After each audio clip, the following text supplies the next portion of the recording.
Hello everyone, this is Tara Barrel, and we're going to review The Bad Beginning.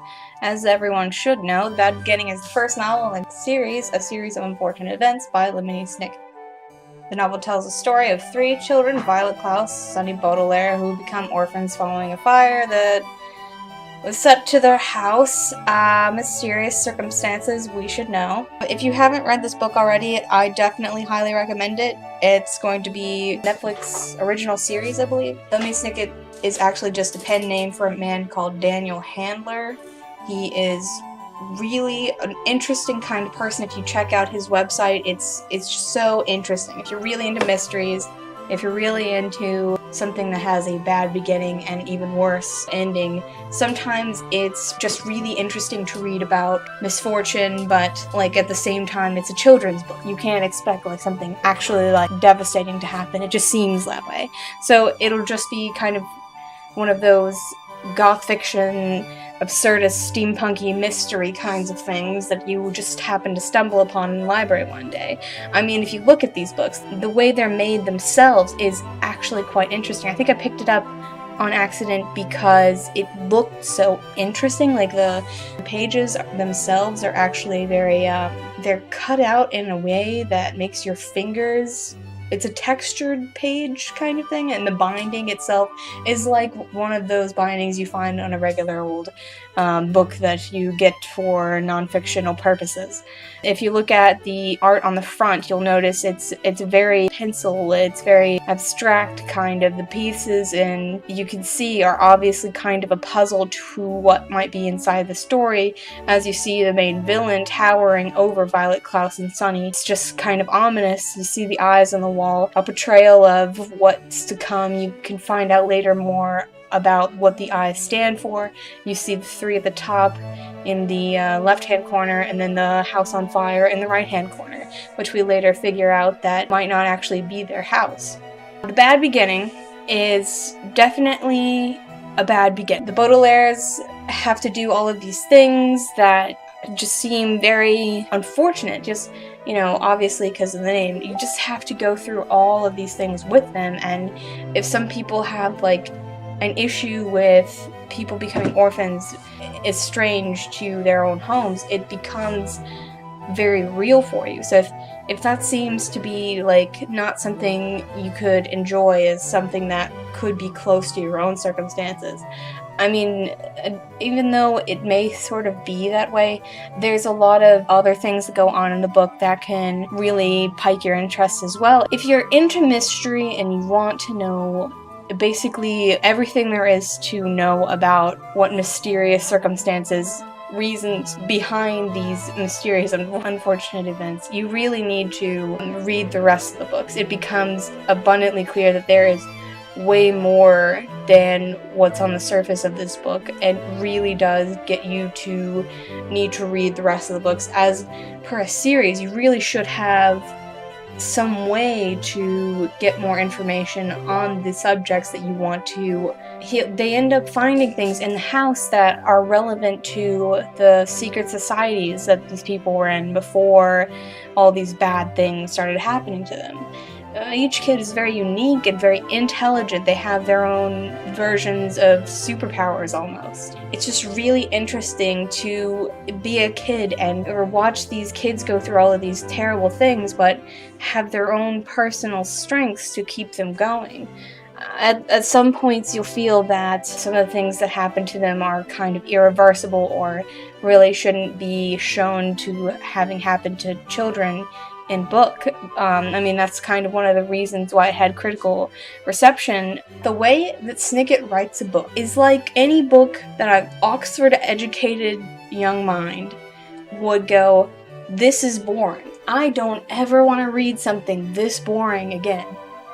But in reality, he's using the way that they talk in those books to get across points about these people's lives, these children's lives, as they go through these things.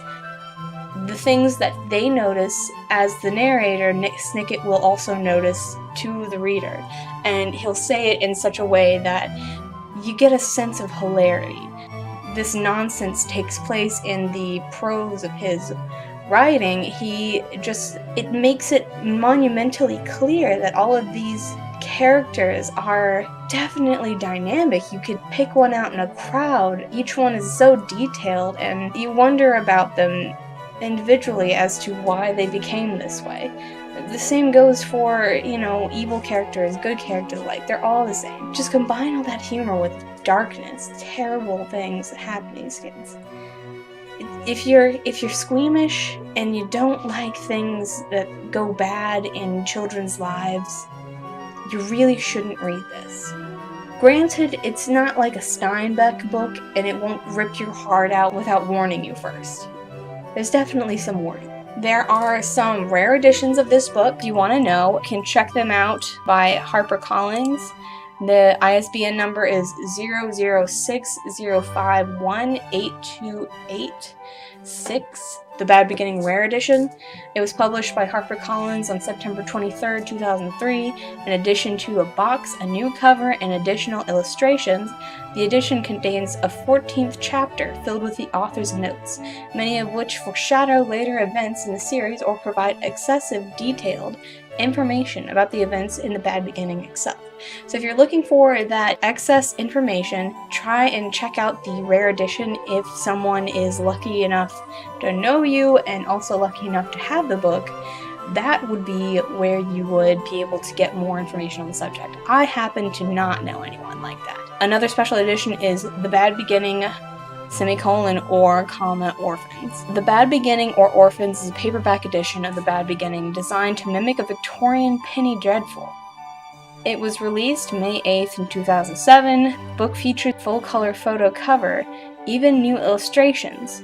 The first part of the serial supplement entitled The Cornucopian Cavalcade, which is in this edition, includes the first 13-part comic entitled The Spoily Brats, along with a page of Victorian-era false advertisements, both produced by Michael Kupperman, an advice column written by Lemony Snicket, along with the page listing every entry in a series of unfortunate events, some of which are fictional. The first part of the story, entitled A Psychic Story of the Supernatural or Pseudo-Supernatural, by Stephen Leacock, and a guide by Morley Adams is on a paper folding. So this would be really interesting to pick up. It's really kind of like a all-in-all paperback novel with really important information. I'm sorry if you can hear that. There's a train outside. And there it is. Okay. There's an audiobook. The first version was released September 2003. It's read by Tim Curry and features Daniel Handler, which is also Lemony Snicket. Can you hear that? It's fucking good. Okay. The second.